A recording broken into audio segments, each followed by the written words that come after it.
Se você procurar por esse assunto na internet, você vai encontrar centenas de vídeos falando sobre como a escola falhou em ensinar as pessoas, todos eles meio parecidos assim. Mas eu acho que tá todo mundo errado nesse assunto, eu acho que tá todo mundo errado, porque o que eu acredito é que a escola não tenha assim falhado em ensinar as pessoas, mas que ela cumpre perfeitamente a função que ela tem desde o início, que é te deixar burro, certo? Então, sobre isso que a gente vai falar no vídeo de hoje, né? Assiste o vídeo aí, me fala o que você acha sobre esse assunto nos comentários, né? O que você acha do sistema de ensino que a gente tem hoje, que eu tenho certeza que a gente pode ter uma conversa muito enriquecedora.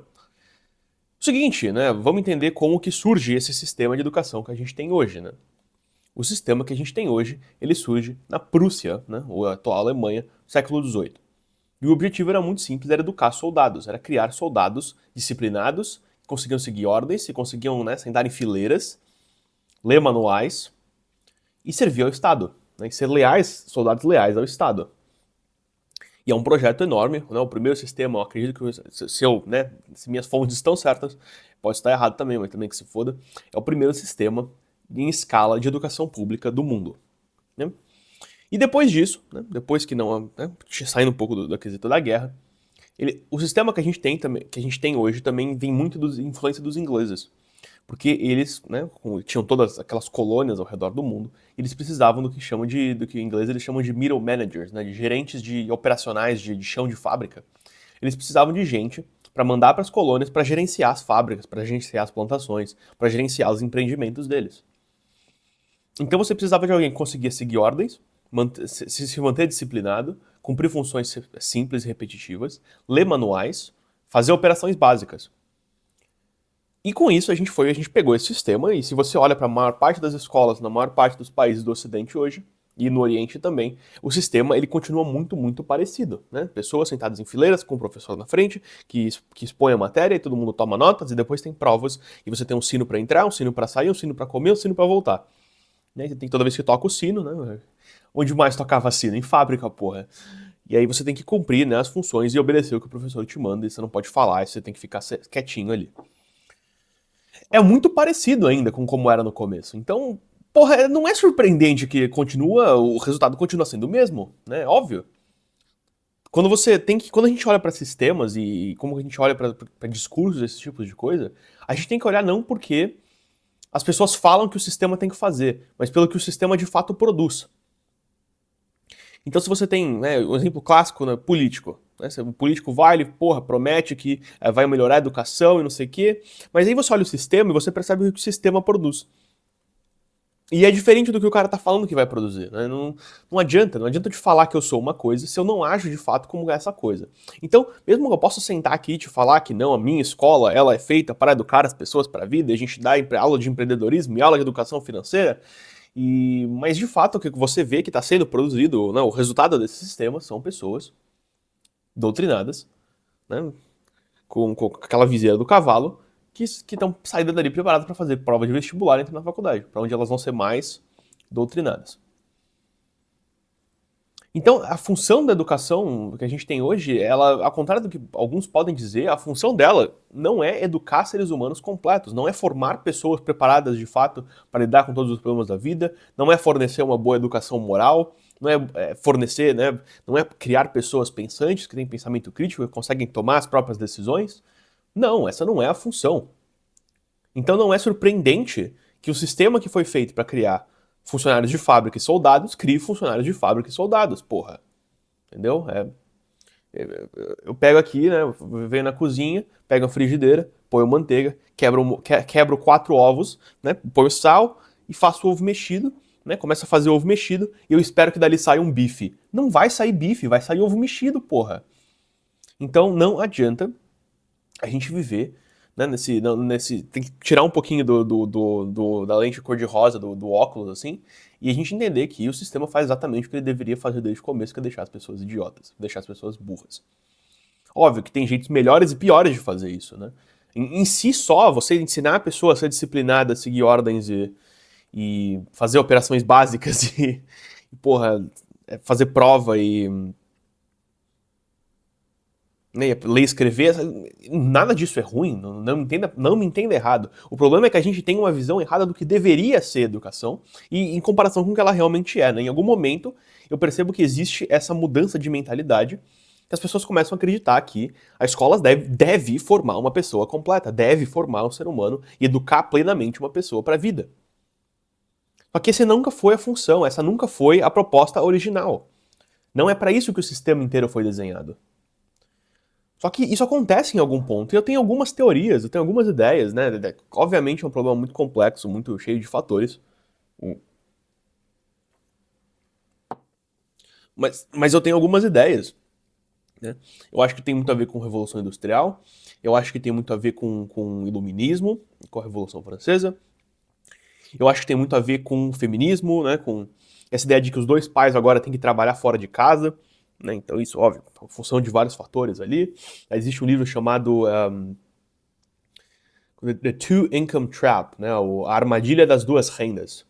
Eu não lembro quem escreveu, mas é um livro que, século XX, de uma mulher lá que ela fala sobre como, né, no começo existia de fato essa ideia de que não, os dois pais trabalhando são duas rendas, é mais recursos para sustentar e criar a família, só que o que aconteceu é que as famílias se tornaram cada vez mais, né, a sociedade toda foi se moldando, né, os modelos de negócio, não, os sistemas de saúde, educação, eles foram se moldando para famílias que dependem de duas rendas, né, que precisam de duas rendas para sobreviver. E aí é muito difícil, é óbvio, tipo, se você precisa de duas pessoas trabalhando 12 horas por dia para pagar a conta, porque vocês precisam de duas rendas para sobreviver, né, é óbvio que não dá para dedicar ao mesmo tempo que as pessoas dedicavam antigamente para educar os seus próprios filhos. Então você precisa de um sistema, você precisa de alguém que eduque eles para você.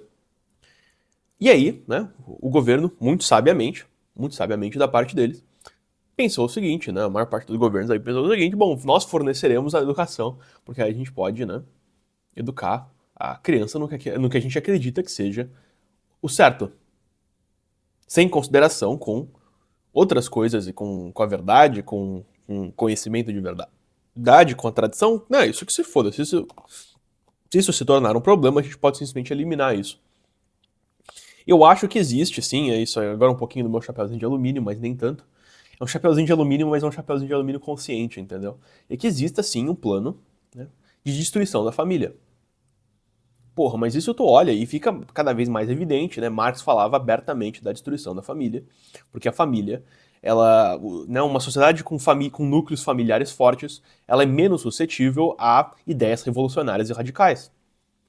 Se você, porra, se você tem ali, se você tem um pai e a mãe, um pai e mãe casados que se amam, né, vários irmãos, receber uma educação tradicional, né, você, porra, ajuda o seu pai no trabalho dele, né, na oficina, alguma porra assim. É muito, qual que é a chance que você vai, sei lá, largar tudo, pegar em armas e destronar o governo, entendeu? É muito menor essa chance. Mas agora, se você tem uma família completamente desestruturada, se você foi criado dentro da máquina do Estado, com seus professores te falando que a importância da diversidade, não sei o que lá, e foda-se também, e que o Estado é mal, né, a gente rica é malvada, não, os seus antepassados eles eram todos racistas, misóginos, não sei o quê. Porra, a chance aumenta de você estar disposto a pegar em armas para derrubar o governo. Então houve essa terceirização, né? Existe essa terceirização, né? Essa falsa expectativa de que a gente tem que dar à escola a função de educar a pessoa completamente. E isso é uma doideira, né? A gente não pode cair nessa.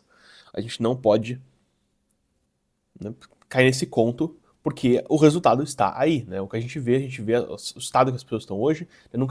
As pessoas nunca tiveram tão infelizes, ansiosas, depressivas, tantos distúrbios mentais, tanta falta de propósito, tanto niilismo. Né? As pessoas falam muito de geração G, dos problemas da geração Z, não sei o quê. Eu acho que o maior problema da geração Z, na minha opinião, e como um participante ativo dela, sendo um homem de geração Z que está vivo, eu vejo que o maior problema da geração Z é um niilismo, né? É uma falta de propósito, é uma sensação de que nada tem sentido. Por quê? Por que tem essa sensação de que nada tem sentido? Porque a gente foi criado, né? A gente foi criado num ambiente onde, né, você tem os millennials que tomaram, né, as gerações anteriores à nossa que tomaram aquele choque de que, nossa, então não é só fazer faculdade que eu vou poder comprar uma casa né, uma casa na praia e me aposentar. Então a gente já é criado nesse universo onde todas as promessas que foram feitas pelo sistema atual falharam, e as pessoas que nos criaram já não tinham, né, nenhum restinho de moralidade, nenhum restinho de tradição. E óbvio, a gente é criado nesse ambiente onde ela tem sentido, porque todas as promessas que foram feitas para gerações anteriores falharam, e a nossa geração, quando você é criado ouvindo de que todos os seus antepassados são horríveis e que tradição é uma coisa opressiva, e que toda estrutura e hierarquia é uma coisa opressiva. Mas é óbvio que é uma geração niilista pra caralho, é uma geração que ninguém acredita em porra nenhuma, que tá todo mundo só esperando o mundo acabar, que é uma geração depressiva e ansiosa. É óbvio que isso vai acontecer. Você pega internet, todos os problemas do mundo na sua cabeça 24 horas por dia, né? Toda a tradição que existe na nossa civilização é lixo, e não existe nada que você individualmente possa fazer, você precisa depender do Estado, você precisa fazer, né, você precisa depender do coletivo para resolver os seus próprios problemas. A culpa nunca é sua, a culpa é do outro. É óbvio que vai existir um niilismo enorme, não tem o que fazer. E a solução disso também não é fácil, pô. A solução disso também é desconfortável, é longa e não é garantida, né? Como começa? Como que eu vejo essa solução? É primeiro que a gente tem que se educar de verdade, né? Se educar na nossa tradição, de onde a gente veio, né? Das grandes pessoas que pensaram nas perguntas importantes antes da gente. Né? Se você tá aí, sentado, e você acha que você tá, porra, pensando numa coisa que, nossa, eu não acho que ninguém nunca pensou nisso antes, é mentira, você provavelmente só não leu o suficiente. Ai, não existe manual manual pro ser humano de como viver. É, porque tu não leu, porra, não leu nada, é óbvio que não tem manual pra você. Tu não conhece? Ai, não, isso é muito bom, às vezes eu vejo assim, as pessoas fazem, não, a pessoa com 12 anos, ela, ela decide que não, Deus não existe. Deus não existe, todos que acreditam em Deus são bobos. Por quê? Porque existem contradições dentro da Bíblia, sei lá. Eu não sei, tô dando um exemplo aleatório.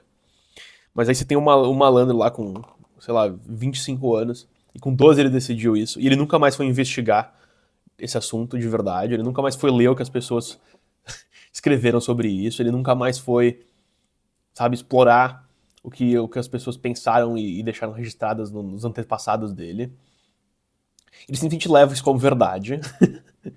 Então a gente tem que se educar de verdade, velho. A gente tem que ler as coisas, a tradição, os clássicos, né? A filosofia, a teologia, a gente tem que entender como a gente chegou aqui, porque, porra, sei lá, você se acha mais inteligente que Isaac Newton? Você se acha mais inteligente que o padre Lemaitre, que fez a teoria do Big Bang? Você se acha mais inteligente que o maior químico da França do século XVII, o Lavoisier? Você se acha mais inteligente que esses caras? Você se acha mais inteligente que, sei lá, Platão, Aristóteles? Se tu se acha mais inteligente que esses caras, pode fechar o vídeo, porque também não tem como te salvar. Mas se você tem essa humildade de entender, tipo assim, não, eu acho que Isaac Newton era mais inteligente que eu. Tá bom, ele escreveu mais sobre religião do que ele escreveu, e sobre tradição, do que ele escreveu sobre física. Se isso não te faz parar, tipo, puta, será que tem um monte de coisa que eu não estudei, que eu não li, e que tem muito valor, e que tá fazendo falta na minha vida? Sei lá, talvez sim, né? Tipo, porra, é uma conclusão meio óbvia. Depois da gente se educar, a gente obviamente tem que ter filhos e educar os nossos filhos. Não deixar na mão do Estado, não deixar na mão do sistema de educação e educar os seus filhos, porque senão eles vão ser ensinados a ideologia que existe. Eu sei que, porra, sei lá, a maioria da minha audiência não tem filho. A gente é de 20 e pouquinhos anos, mas eu quero ter família, eu quero ter filho. E isso é uma coisa que a gente já tem que começar a pensar. Sabe, eu sou um grande defensor de homeschooling. Eu acho do caralho. Por quê? Porque eu elimino todos os problemas que existem no sistema de educação. Né, a padronização. É tipo assim, legal, existem crianças que são naturalmente, né, propensas a ser mais disciplinadas, mais focadas, mais, né, manter as coisas em ordem e fazer as coisinhas com estruturas, né? A gente que é mais orderly, que eles chamam, né? Em inglês eles chamam de orderly. Gente que é mais voltada, que tem uma facilidade maior com ambientes de ordem. E com estrutura, disciplina, seguir ordens. Mas tem criança que não. Né? Sei lá, quantas pessoas que eu cresci junto que foram diagnosticadas com TDAH, né, com ansiedade, com qualquer porra assim, com hiperatividade, que é simplesmente gente que não se encaixa no sistema. Então você coloca uma doença em um monte de gente, você faz um monte de gente que não tem nada acreditar que é doente, porque eles não conseguem seguir um modelinho de 300 anos atrás, entendeu? Um modelo de educacional para formar soldado e funcionário de fábrica de 150 anos atrás. Então eu acho, né, educar nossos filhos, a gente ter um papel protagonista, um papel de, né, ativo, um papel central na educação das nossas futuras gerações. Depois disso, é óbvio, é se juntar com outras pessoas que façam as mesmas coisas, que tenham os mesmos interesses, porque para mudar, né, mudar a sociedade, você primeiro começa mudando a si mesmo, depois o seu ambiente imediato e depois a sua comunidade. Então você tem que se juntar com pessoas em volta de você que valorizem as mesmas coisas, que tenham os mesmos valores, que tenham os mesmos interesses e que entendam também essa utilidade, que façam, vivam da mesma forma que você. E aí, assim você começa a mudar a sociedade, né? Você se junta com pessoas e as pessoas vão criando movimentos, vão criando partidos políticos, vão criando grupos, vão criando escolas, vão criando universidades. Esse assim que é assim que se muda, né? Uma coisa de verdade, de forma sólida, não, porra, tomando o poder, sei lá. Porque isso historicamente não funciona. Né? Só funciona para trocar o grupo dominante por um outro grupo dominante e continua tudo a mesma merda ou pior. Então, sei lá, um vídeo meio diferente. Um vídeo cheio de opiniões polêmicas. Eu espero que eu seja cancelado por esse vídeo. Será um prazer. Né? Eu estarei aqui de sorriso no rosto se eu for cancelado. Compartilhem no Twitter para que as pessoas fiquem putas comigo. E vai ser um prazer receber um monte de comentários de hate. Eu vou me divertir bastante com eles, tá certo? Então, saúde, belo domingo e eu vejo vocês na próxima, tá bom? Tchau.